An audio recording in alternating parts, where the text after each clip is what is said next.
Pueden sentarse. Hemos tenido una lectura, Primera de Crónicas, capítulo 13. Aquí vemos una historia hermosa. Hermosa porque Dios fue glorificado en medio de su pueblo. Y esto nos enseña a nosotros sobre las decisiones que muchas veces tomamos sin consultar a Dios.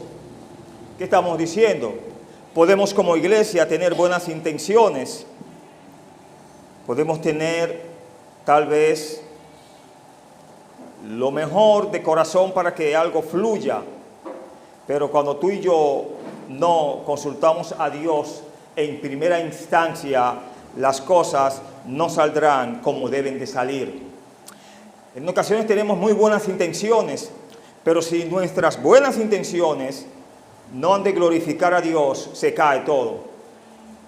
Por eso entiendo, y yo sé que usted también lo entiende por igual, que no importa dónde vayamos, usted puede decidir y poner en su corazón y en su mente: voy a visitar a mi hermana, o voy a visitar al vecino, a la vecina. Pida gracia delante de Dios, para cuando usted llegue, Dios le bendiga y usted llegue en gracia. Si no ponemos a Dios delante de todas nuestras decisiones no nos saldrán bien, por mejor intención que tengamos. Vemos aquí, en esta historia, en estos 14 versos, un intento muy hermoso. Pudiéramos llamarlo un intento muy espiritual, pero ese intento hermoso, ese intento espiritual, no se llevó a cabo de rodillas. ¿Cómo así? No se consultó a Dios. Al rey le pareció bien, al pueblo le pareció bien, hubo fiesta y regocijo en su momento, pero en su momento Dios fue glorificado. Y no necesariamente basado en los instrumentos que vemos aquí: arpa, salterio, flautas. Fue un momento muy solemne de la manera que Dios se glorificó. Quiero hablar bajo el tema: el intento de traer el arca del pacto a Jerusalén.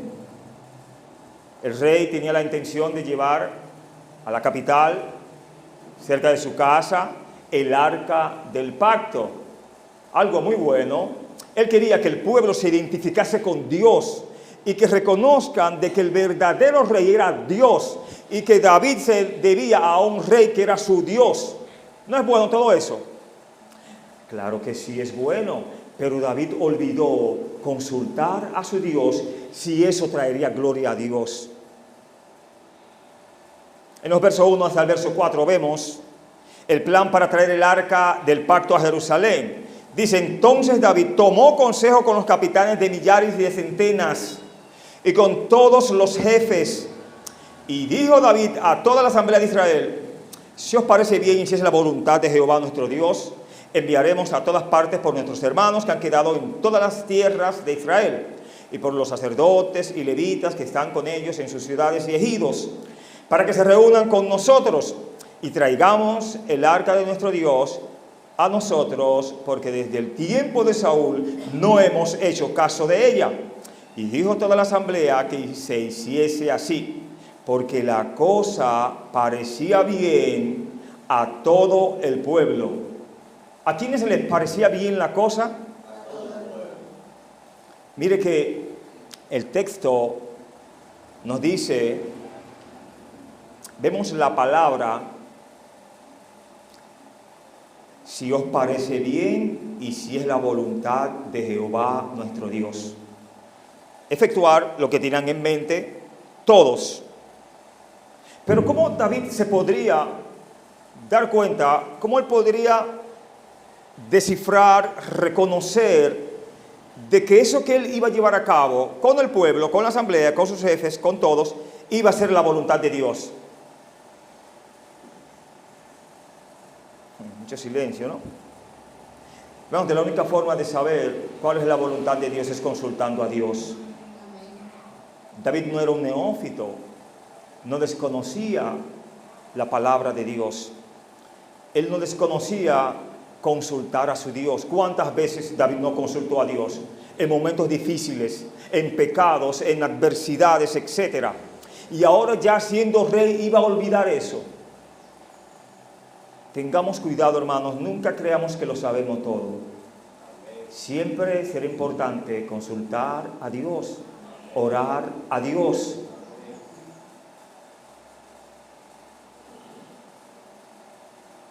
Él no hace nada en parte deliberado, consulta al pueblo, toma consejo y los del consejo le dice que está bien, vamos a hacerlo, pero vamos a ver qué dice Dios. Si dice, háganlo. Notablemente el texto no dice que David consultó con el Señor, como ya hemos dicho, sino con un gran grupo o con un grupo de hombres piadosos con buenas intenciones. Pronto cometerían un error importante porque consultaron entre sí, entre ellos, pero no consultaron ¿con quién? Con el Señor, con el que tú y yo debemos consultar siempre. Voy a decir algo entre paréntesis, me llega mucho a la memoria y no voy allá a retenerlo. Conozco a alguien, es un hermano en la fe, y un 90% cada vez que le visitamos, él dice, usted no se me va, hermano. Usted sabe lo que le va a pedir. Ore. Y hay otro que dice, otro hermano que somos de confianza, que nos amamos, y dice, el hermano está haciendo tal cosa, y por cada cosa que él pone, él pide que el hermano ore. Y yo a veces digo, van como 300 oraciones, pero lo digo dentro de mí. Pero paradójicamente y gloriosamente, y para vergüenza mía lo digo, Dios le ha contestado muchísimo a ese hermano. Porque comenzamos orando en un lugar por una bendición y ya estamos en el lugar de la bendición orando en ese lugar. A veces usted dice, no, para tal fecha entiendo yo que voy a poder hacer algo. Pídale a Dios en qué fecha Él puede dártelo. Seguimos aquí. Un estudioso sobre la expresión aquí por nuestros hermanos que han quedado en todas las tierras de Israel, como bien dice el verso 2. Dice que aquí nuestros hermanos que quedan, esto puede reflejar algo de la seriedad de la tercera gran opresión filistea contra Israel que David acababa de romper. Para una mayor comprensión, en el capítulo 5 de 2 de Samuel, los versos 20 y 25 dan un mejor detalle. Pero veamos lo que ellos emprenden entre sí, tanto el rey como el pueblo, como los jefes de la asamblea, ¿no? Entiéndanse, los ancianos de aquel entonces. ¿Qué dice el verso 3? Y traigamos el arca de nuestro Dios a nosotros, porque desde el tiempo de ¿quién? No hemos hecho caso de ella. Buena la intención de traer ¿qué? El arca. Ellos están tomando la decisión de traer prácticamente la presencia de Dios hacia su lugar. Hacia su lugar, no hay otra forma de explicarlo. Esta era el arca del pacto que Dios le ordenó a Moisés que hiciera más de 400 años antes del tiempo de David. Era una caja de madera completamente cubierta de oro y con una tapa o tope de oro adornado, conocida como el propiciatorio. Recuerde que arca significa ¿qué? Caja o cofre, pero contenía algo muy importante, ese cofre o esa caja. Ellos llaman muy bien el arca de nuestro Dios, medida de esta caja o cofre. Tenía 3 pies y 9 pulgadas de largo, 2 pies y 3 pulgadas de ancho y 2 pies y 3 pulgadas de alto. En ella estaban las tablas de la ley que Moisés trajo del Sinaí. una vasija con maná y la vara de Aarón que floreció milagrosamente como confirmación de su liderazgo. El arca de nuestro Dios. Había vuelto de la tierra de los filisteos unos 70 años antes. Primera de Samuel 7 amplía mejor esto. En aquellos años estaba en la casa de Abinadab, pero ahora David y el pueblo querían traerla de vuelta al centro de la conciencia nacional. Ellos entendían de que esa arca estaba en aquel lugar y que debía estar cerca de donde estaba el rey, donde estaban los jefes, donde estaba la concentración allí. ¿Por qué?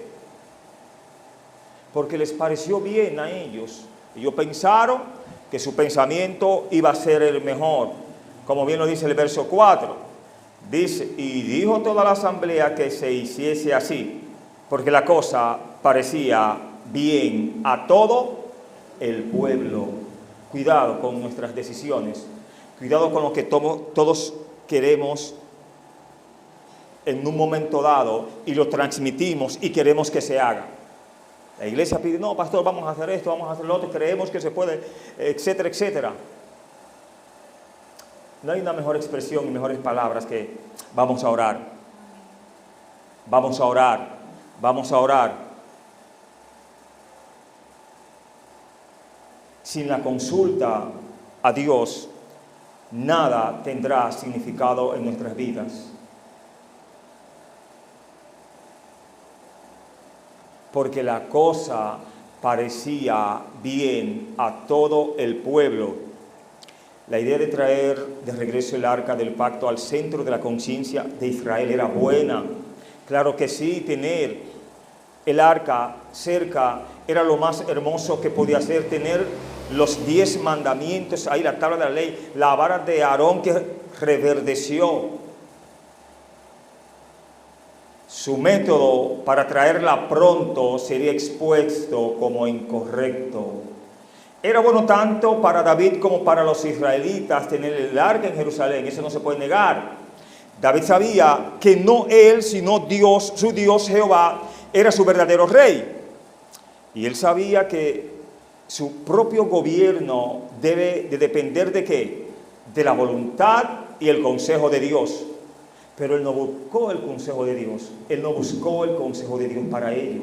Para todos esos buenos pensamientos no se aseguró con su Dios. Por lo tanto, no solo era necesario que él supiera, el hecho debía ser reconocido por el pueblo. En los versos 5 a 8 vemos la procesión del arca desde Kiriat Jearim. Dice, entonces David reunió a todo Israel. Mire que todo el mundo estuvo involucrado. Recuerde que en la historia de Israel muchas veces pasaban acontecimientos y el pueblo hasta dejaba al rey ahí plantado y se iba. Recuerde en el tiempo cuando pelea el gran hijo hermoso de David, Absalón, ¿no? En ese tiempo de guerra, recuerde que al rey no le gustó que ganase. A su lugarteniente, a su capitán, no le gustó esa acción de su rey. Lo retó. En ese tiempo dice que todo el mundo fue desfilando. O sea, lo dejaron como ahí. ¿Por qué? Porque había una pugna. El rey tenía una postura. Oye, habían matado a su hijo. Por mejor que hubiese sido la guerra, no podría celebrarse eso. ¿Qué usted cree? Pero el capitán no estaba de acuerdo, porque el capitán podía decir o pensar, ¿y si me hubieran matado a mí? ¿Qué habría pensado este? ¿Habría tenido luto? De yo voy a pelear por el rey, venzo a los enemigos del rey y este se incomoda. Toma la idea, ¿cómo es el asunto? Y usted conoce la historia, el pecado de Absalón, el pecado de exaltarse y el pecado de, pudiéramos decir, ¿de qué más? De desobediencia. Pero volvamos aquí. Leemos el verso 5 ya. Seguimos el verso 6. Y subió David con todo Israel a Bala de Kiriat Jearim, que está en Judá, para pasar de allí el arca de Jehová Dios, que mora entre los querubines, sobre la cual su nombre es invocado. Y llevaron el arca de Dios de la casa de Abinadab en un carro nuevo, y Usa y Ahío guiaban el carro. Y David y todo Israel se regocijaban delante de Dios. ¿Con qué? Con todas sus fuerzas, con cánticos, arpas, salterios, tamboriles, címbalos y trompetas. Parece que no quedó ningún instrumento de música que no se expuso ahí para adorar a Dios a través de los cánticos. Pero veamos si esto al final trajo gloria a Dios. En los versos 5 y versos 6 vemos dos oraciones. Dice el verso 5, entonces David reunió a todo Israel. Esa oración. En el verso 6 dice, y subió David con todo Israel. Estaba David comprometido. Estaba David al frente de lo que estaba aconteciendo. Muy entusiasmado, pudiéramos decir. El arca de Jehová Dios representaba, ¿qué, hermanos, para ellos? La presencia inmediata de Dios y la gloria del Dios de Israel. Era algo glorioso que estaba ahí, traído de la manera incorrecta. David consideró una alta prioridad sacar el arca de la oscuridad y volverla a destacar. David quería que Israel viviera con un sentido de la presencia cercana y la gloria de Dios. Él había experimentado eso. Y él quería enseñarles al pueblo que estar en la presencia inmediata de Dios es algo glorioso. Buscar el rostro de Dios es algo importantísimo para el creyente. Usted quiere verse como algunos hermanos brillan y como algunos hermanos la gracia de Dios sobreabunda. Busque el secreto, pídaselo a ese hermano. Y es muy probable que la oración esté ahí en parte de ese secreto. Es muy probable que el consultar la palabra de Dios esté ahí. El obedecer la palabra de Dios esté ahí. El meditar en la palabra de Dios. Estar en los negocios de Dios.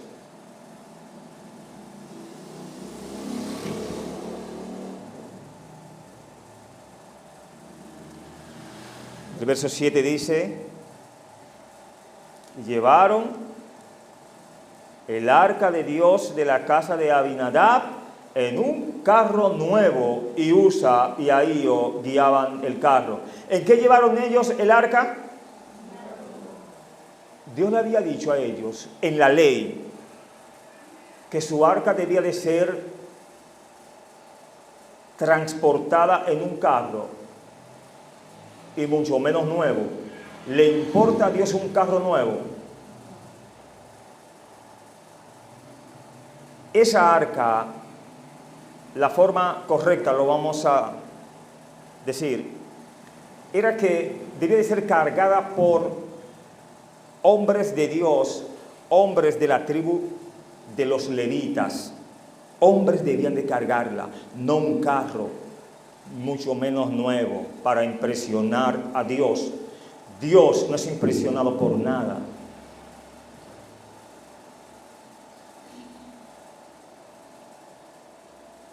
Transportar el arca en un carro estaba en contra del mandato específico de Dios. El arca estaba diseñada para ser cargada y solo debía de ser transportada por los levitas, específicamente de la familia de Coat. Éxodo 25, 12 a 15. No vamos a dejar de tomar este detalle. Éxodo 25, 12 a 15. Dice la palabra del Señor: fundirás para ella 4 anillos de oro, que pondrás en sus 4 esquinas, 2 anillos a un lado de ella y 2 anillos al otro lado. Harás unas varas de madera de acacia, las cuales cubrirás de oro. Y meterás las varas por los anillos a los lados del arca para llevar el arca con ellas. Las varas quedarán en los anillos del arca, no se quitarán de ella. Y pondrás en el arca el testimonio que yo te daré. Y harás un propiciatorio de oro, cuya longitud será de 2 codos y medio y su anchura de codo y medio. Parece extraña la lectura, pero ahí Dios le está diciendo cómo era que iban a cargar el arca. Unas varas iban a pasar de lado a lado para que cada quien tomara uno de los extremos. Veamos lo que nos dice Números 4:15. Dice: y cuando acaben Aarón y sus hijos de cubrir el santuario y todos los utensilios del santuario, cuando haya de mudarse el campamento, vendrán después de ello los hijos de Coat para llevarlos, pero no tocarán cosa santa, no sea que mueran. Estas serán las cargas de los hijos de Coat en el tabernáculo de reunión. Recuerde que en el tiempo de Moisés, ellos tuvieron, y el arca tuvo mucho tiempo de lugar en lugar. No se podía tocar cosas santas. ¿De qué usted cree que está hablando ahí, hermano? El arca del pacto, ¿qué usted cree que era? Santo, hermano, santa. Dios no necesita, hermanos, que tú y yo enderecemos lo de Él. Aunque tú creas que está torcido, los bueyes tropezaban, pero no se caían.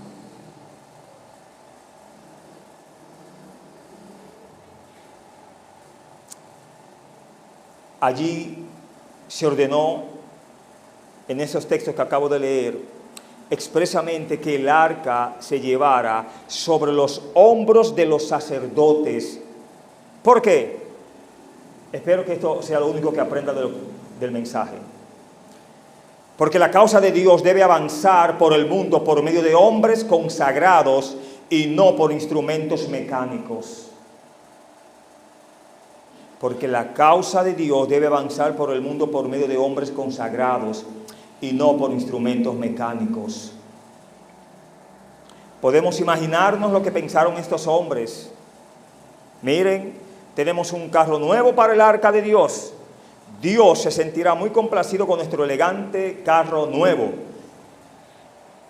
Estos pensaron que una nueva tecnología o lujo podría encubrir su ignorante desobediencia. A ellos buscar un carro nuevo, buscar bueyes, quizás de no haber trabajado nunca, cometieron una profanación, cometieron desobediencia y falta a Dios. En otras palabras, la forma santa de hacer la cosa la ignoraron. Por eso digo, o dije la palabra profano, ¿no? El largo descuido del arca puede haber hecho que estos hombres no estuvieran familiarizados con las órdenes muy explícitas sobre el método de traslado, o puede que se hayan descuidado en cuanto a la importancia de prestar atención a esos detalles. Esta arca una vez fue raptada, ¿sabía eso? Usted conoce la historia de los filisteos. Transportaron el arca en un carro. Ahora ellos, como se la robaron, con el mismo amor tuvieron que devolverla.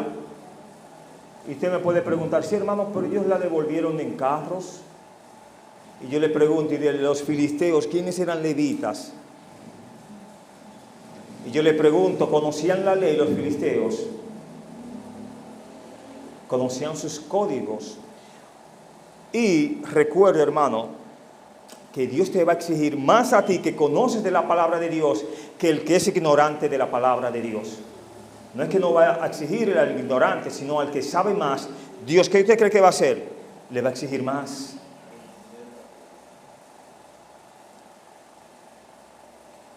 Los filisteos transportaron el arca en un carro, allí en 1 Samuel 6, 10 a 11.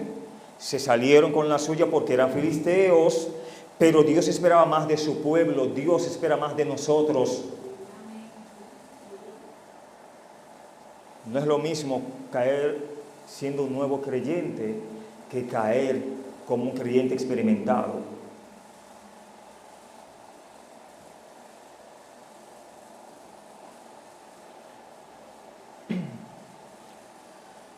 Israel debía tomar su ejemplo de la palabra de Dios, no de las innovaciones de los filisteos. Cargaron ellos el arca de esa forma porque cuando los filisteos devolvieron el arca la mandaron de esa manera. Tomaron un ejemplo pagano, si lo pensaron así. Israel se metió en dificultades porque no reconoció que la adoración del Dios verdadero significaba que ya no podían simplemente seguir las prácticas paganas contemporáneas. Dos personajes aparecen en esta historia. Usa y Ahío guiaban el carro. Asumimos que eran creyentes, ¿no? Y los significados de estos nombres me llaman mucho la atención.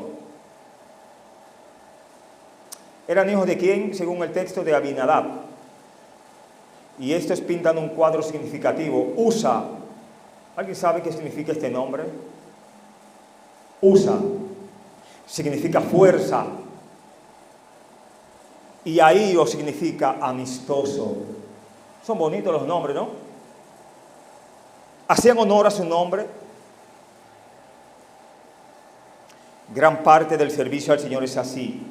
Un carro nuevo, una gran producción, con fuerza, dirigiendo y amigable en el frente. Pero todo hecho sin preguntarle a Dios o buscar su voluntad. Seguramente David oró pidiendo la bendición de Dios para esta gran producción.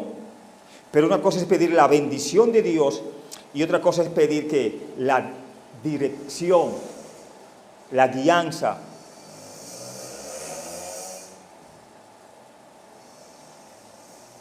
Pero no preguntó a Dios sobre la producción en sí. Esto fue algo bueno, hecho de manera que incorrecta.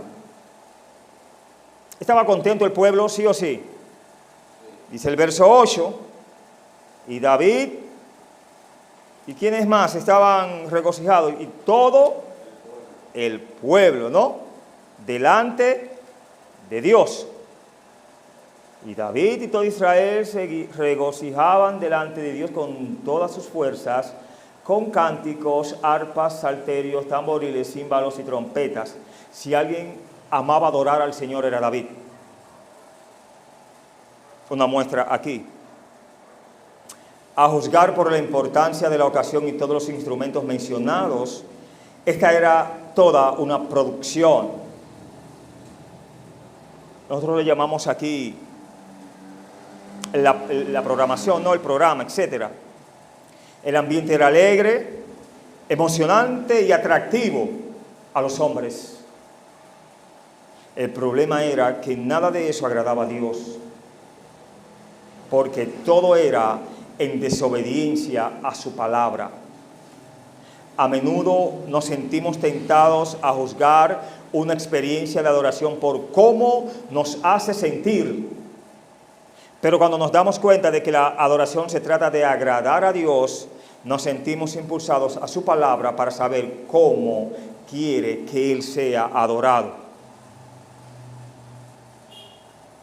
Si lees, dice aquí un párrafo, si lees la historia hasta el final, verás que parece ser un asunto de cantos, arpas, salterios, panderos, címbalos, trompetas, un carro nuevo y ganado.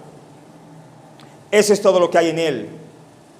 Ni siquiera se menciona la humildad del corazón o el temor solemne ante la presencia de ese Dios de quien el arca no era más que el símbolo exterior. Termina diciendo, me temo que este primer intento fue demasiado tras la voluntad de la carne y la energía de la naturaleza.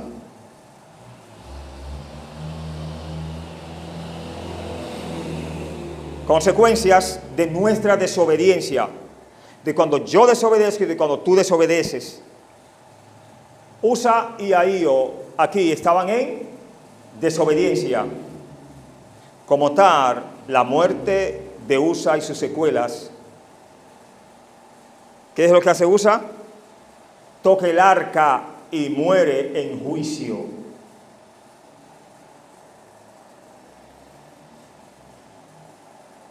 Pero cuando llegaron, verso 9 hasta el verso 11, pero cuando llegaron a la era de Kidón, Usa extendió su mano al arca para sostenerla, porque los bueyes tropezaban, y el furor de Jehová se encendió contra Usa. Pero no habían dos que estaban en la procesión. Usa fue muy osado. Si la ley decía que no podían tocar cosas santas, en alusión al arca, no podían tocarla. En otras palabras, no podían tocarla. ¿Quién fue que lo hirió? Dice ahí, el furor de Jehová se encendió contra Usa y lo hirió, porque había extendido su mano al arca y murió allí delante de Dios. Y David tuvo pesar porque Jehová había quebrantado a Usa, por lo que llamó a aquel lugar Pérez Usa hasta hoy. Miren que tuvieron que llegar a un lugar específico para que aconteciera eso, o previo a ese lugar, Usa comete la falta. Cuando llegaron a la era de ¿qué dice ahí? Kidón. Estamos en el verso 8. Verso 9, perdón. ¿Qué era este lugar allí? Oiga eso. Era un lugar de tropiezo. Para colmo.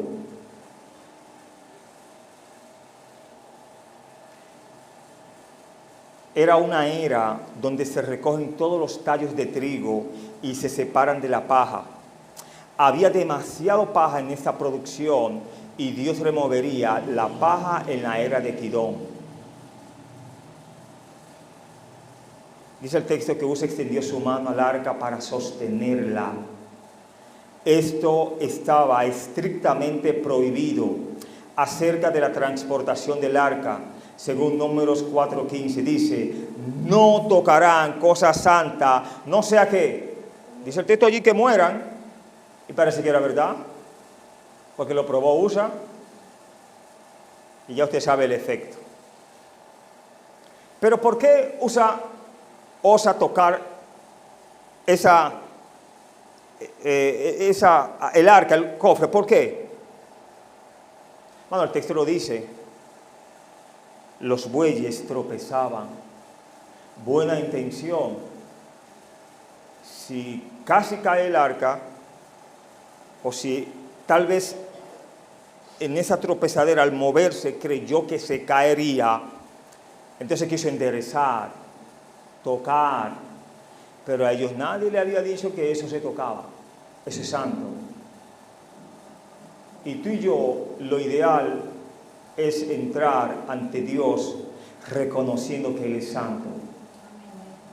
Mire que usted puede entrar en pecado para buscar limpieza, pero nunca reconozca que tu Dios es santo y que las faltas tuyas y mías, Él las va a corregir, sea lo que sea.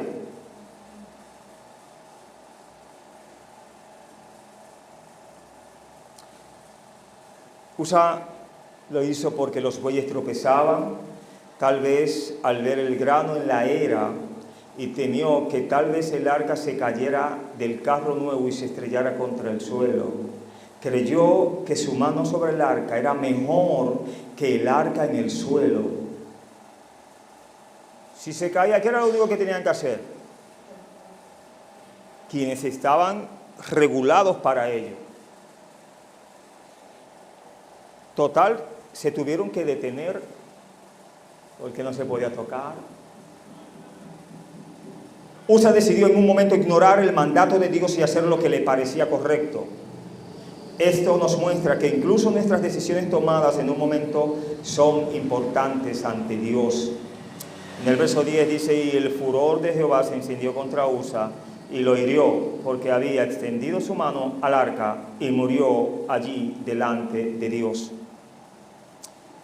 Dios cumplió la ominosa promesa vista en Números 4:15, e hirió a Usa, ¿no?, de David, que quería que Israel conociera la presencia del Señor, y Dios se manifestó en la era de Kidón, pero no de la manera en que todos deseaban. Yo les pregunto, ¿no se manifestó la presencia del Señor? ¿Era evidente de que ahí estaba la presencia del Señor? Claro que sí. Se les dijo, da corriente, peligro, alto voltaje. Bueno, usted se recostó. ¿Y qué pasó? Como yo digo, cobró, ¿no? Dios nos dará siempre su pago. ¿Sabía eso? Y lo da en persona. Él no manda a nadie. Así que si usted trabaja para el Señor, espere. Pero si no trabajas para el Señor, espere también, pudiendo hacerlo.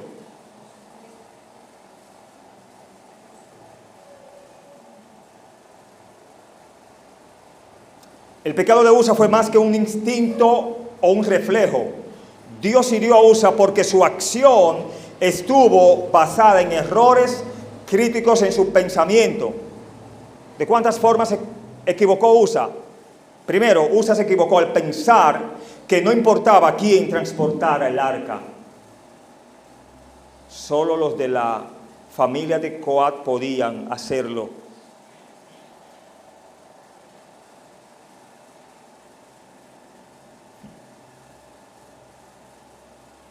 Usa se equivocó al pensar que sabía todo sobre el arca solo porque estuvo en la casa de su padre durante tanto tiempo.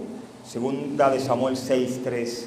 Usa se equivocó al pensar que Dios no podía cuidar el arca por sí mismo. Usa se equivocó al pensar que el suelo de la era de Kidón era menos santo que su propia mano. No vio ninguna diferencia entre el arca y cualquier otro artículo valioso. Su intención de ayudar era bastante acertada, pero había una profunda insensibilidad al terrible carácter sagrado del arca, sobre la cual incluso sus portadores levitas tenían prohibido poner las manos. Leemos allí detrás que ellos tenían que usar unas varas, porque ya se sabía el letrero que había allí, peligro. El verso 11 nos habla del dolor de David a este acontecimiento. ¿Qué dice el verso 11? Y David tuvo pesar porque Jehová había quebrantado a Usa, por lo que llamó a aquel lugar Pérez Usa hasta hoy. El pesar de David tenía sus raíces en la confusión. Él tenía buena intención de que el pueblo estuviese, pudiéramos decir, rodeado del arca o bendecido con el arca. ¿Qué he hecho mal?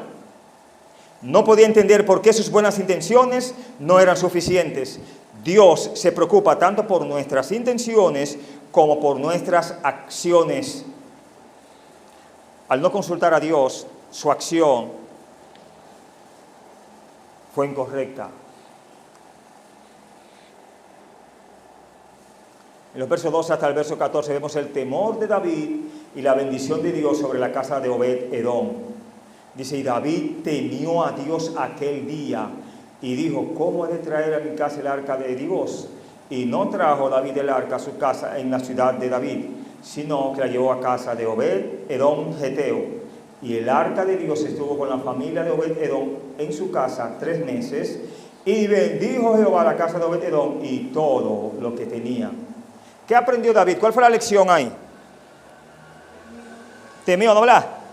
A Dios hay que temerle, hermanos. Créale que le hay, y más si usted le busca. Él no estaba buscando a Dios y tenerlo cerca del pueblo. Había Dios para rato.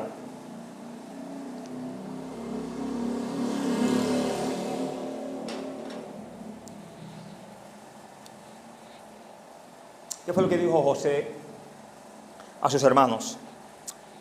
Por allá en Génesis 41 o 42, 28. Los llamó y le dijo que no había algo difícil de lo que él hacía para irle bien. El secreto era una sola cosa. Les dijo a ellos, más de 10 hermanos, ¿no, verdad? Como 12 habían ahí en ese momento. O vamos a poner 13 con Benjamín ahí también, ¿no? Él le dijo, haced esto y vivid. Yo temo a Dios. Y ese Dios a quien él temía le había librado de la muerte, le había librado de una terrible tentación. Un joven con 17 a 20 años, hermoso, piadoso, que ahí estaba la hermosura. Una mujer en su mejor momento, esposa de un rey. Y él pudo decir, yo temo a Dios. Decidió salir, pudiéramos decir semidesnudo o hasta desnudo delante de la presencia de ella y entrar en la presencia de su Dios. Es importante siempre esto, hermanos, en momentos de pruebas y situaciones, usted cuestionarse, yo soy hijo de Dios, yo soy hija de Dios, yo temo a Dios. Es como ampararse en esa promesa, ¿no? En momentos difíciles. David, ¿a quién temió? Mira ahora algo contraproducente, espero que lo pueda entender. Él no necesitaba temer a Dios. ¿Cómo? ¿Y a quién debía temer entonces? Sino temer a su propio pecado. No había ningún problema con Dios o con el arca en sí. ¿Había algún problema con eso? ¿Cuántos lugares no había viajado esa arca en el tiempo de Moisés, etcétera? Hasta los filisteos jugaron con ella, ¿eh? Dios también le dio su corrientazo a ella, ¿no? Usted sabe la historia, ¿no? No, el pecado siempre nos alcanzará. ¿Sabía? El pecado siempre nos derrotará. Por eso el temer a Dios. Pero no ignoremos las maquinaciones de Satanás. Repito, él no necesitaba temer a Dios, sino temer a su propio pecado. No había ningún problema con Dios o con el arca en sí. El problema fue la falta de conocimiento y obediencia por parte de David y de quienes lo ayudaron a planear la entrada del arca a Jerusalén. Cuando el arca se queda 3 meses en la casa de Obed-Edom Eteo, ¿qué pasa allí? Dios lo bendice, entonces el arca no era problema, el arca era una bendición. Un párrafo más nos dice,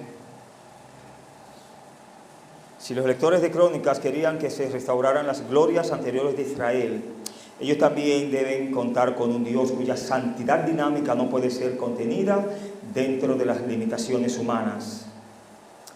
David se plantea una interrogante en el verso 12. Una vez él teme, la parte final del verso 12, ¿qué dice el interrogante?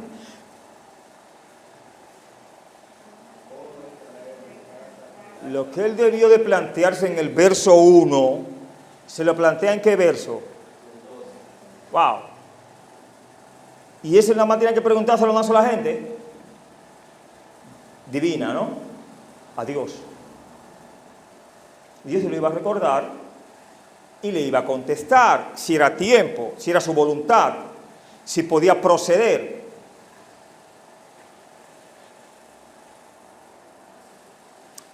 David sabía que era importante traer el arca a Dios al centro de la vida de Israel. Quería que todo Israel se entusiasmara con la presencia y la gloria de Dios.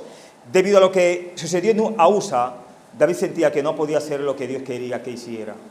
La respuesta de David en el siguiente capítulo muestra que encontró la respuesta a su pregunta. Respondió a la pregunta con el pensamiento expresado más tarde en Isaías 8:20.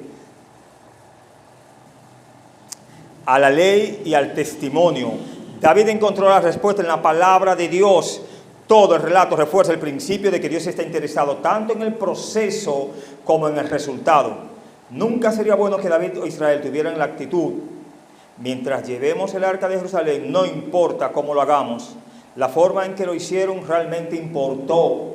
Y cómo hacemos las cosas hoy, especialmente al servir a Dios, también importa. ¿Cómo estamos sirviendo a Dios? ¿Lo estamos haciendo de corazón puro? No voy para la iglesia, no me siento bien, hay mucho sol, está muy nublado.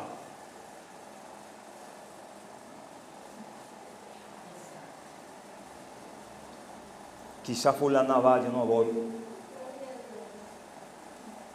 El hermano pastor Isaac Robles allá en la central, en los momentos donde me pude congregar, ¿no? Sus mensajes son fuertes. Él estuvo por aquí, ¿no? ¿Lo trató bien? Isaac, ¿no estuvo en el tiempo de receso?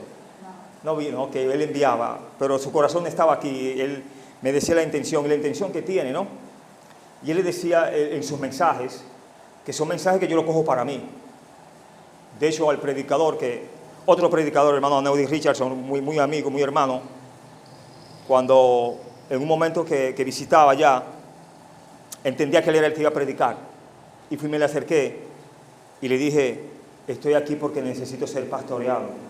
Un mensaje fuerte el que Dios se dio, hermano. Sí, me gocé ese mensaje.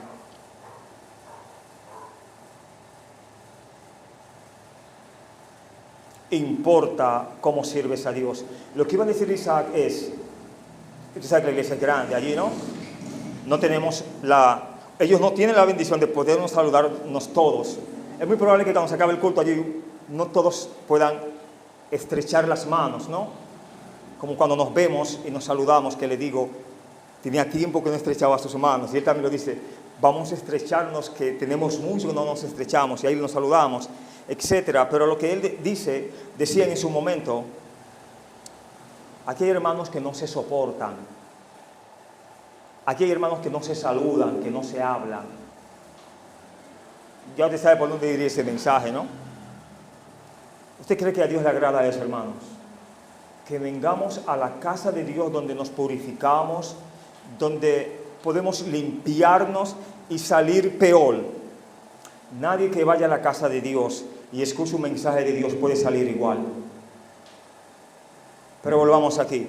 Dejemos al hermano con sus mensajes gloriosos, ¿no? Dice que la llevó a casa de Obed Edom Eteo. Hay varias tesis de este personaje. ¿Por qué Dios decide frenar ahí? Obed Edom Eteo. Escuche esto. David hizo esto en cumplimiento de la palabra de Dios. ¿Quién era este personaje? Obed Edom Eteo. Era un levita de la familia de Coat. Vaya cortando, ¿no? La familia de Coré. Primera de Crónicas 26:4 lo aclara mejor. Esta era la familia dentro de la tribu de Leví, a la que Dios ordenó transportar y cuidar del arca, según Números 4:15. Dice la Escritura, y bendijo Jehová la casa de ¿quién? Obed Edom Eteo, y todo lo que él tenía. Mira aquí, David toma la decisión correcta de dejar el arca en ese lugar. La interrogante se le contestó. Cuando se obedeció la palabra de Dios y se respetó su santidad, le siguió la bendición. Dios quería que el arca fuera una bendición para Israel, no una maldición. Podríamos decir que la maldición no vino del corazón de Dios, sino de ¿quiénes, hermanos? De la desobediencia del hombre. Siempre que tú y yo desobedezcamos, no importa quién tú seas, vamos a cobrar de parte de Dios, cobrar juicio. Un poco más, y para terminar, en el verso 14.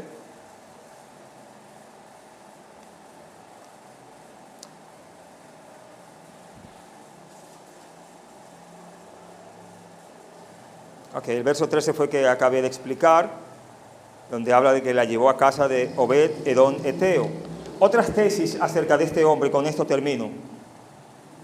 Obed Edom Eteo significa que él era de Gad, y que la bendición en su casa es por lo tanto un ejemplo de la bendición inmerecida de Dios con él, con el Señor mostrando su gracia tanto a Obed Edom como a David.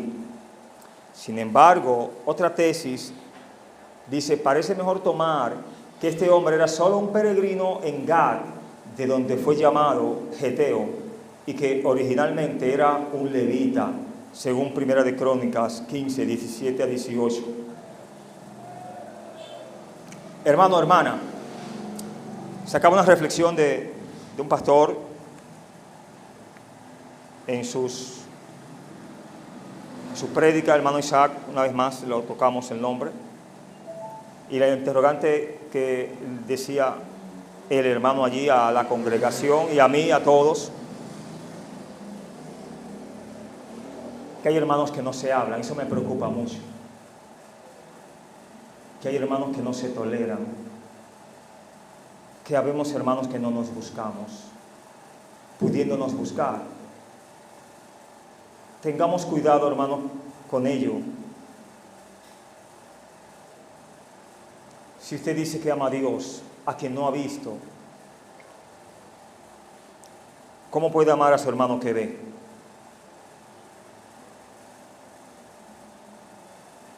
Cuidemos nuestro corazón. Pidámosle a Dios que mate el orgullo de nuestras vidas, que nos haga mejores santos delante de Él, que nos permita cometer las menos faltas ante Él. Recuerde, hermano, que aunque yo peque contra usted, todo pecado primero es contra Dios. ¿Quién es el que castiga? ¿El hermano? Dios, hermano, es el juez. Y otra cosa es que no seamos jueces de delante de nosotros.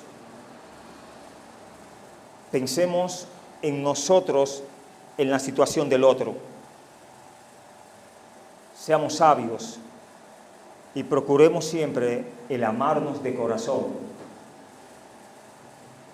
Bueno, si no nos amamos, es muy probable que el amor de Dios esté lejos de nuestras vidas, porque Dios es amor. Y si el amor está en tu vida y tú no lo manifiestas, tenemos que revisarnos. Espero haber sido de bendición a través de esta corta reflexión, de este mensaje, y procuremos hacer las cosas que le agradan a Dios, no que primero le agraden al hombre. Vamos a orar. Padre, gracias en esta hora. Esperamos haber hecho lo que a usted le agrada y que esto haya traído gloria a tu nombre. Permite, Señor, que podamos ser mejores siervos, mejores siervas.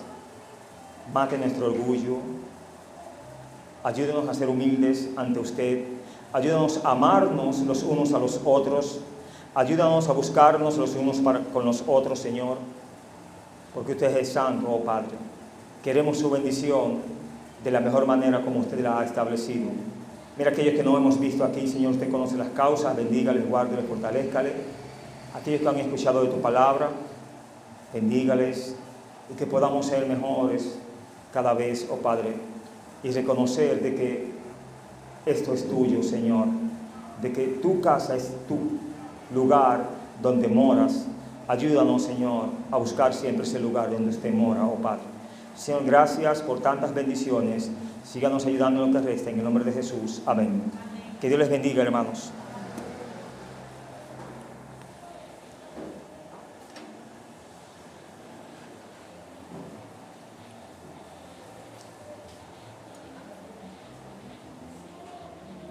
Bien, hermanos, ahora vamos a pasar el pleno de recolección de diezmos y ofrendas. Vamos a pedir al hermano Gustavo Mayas,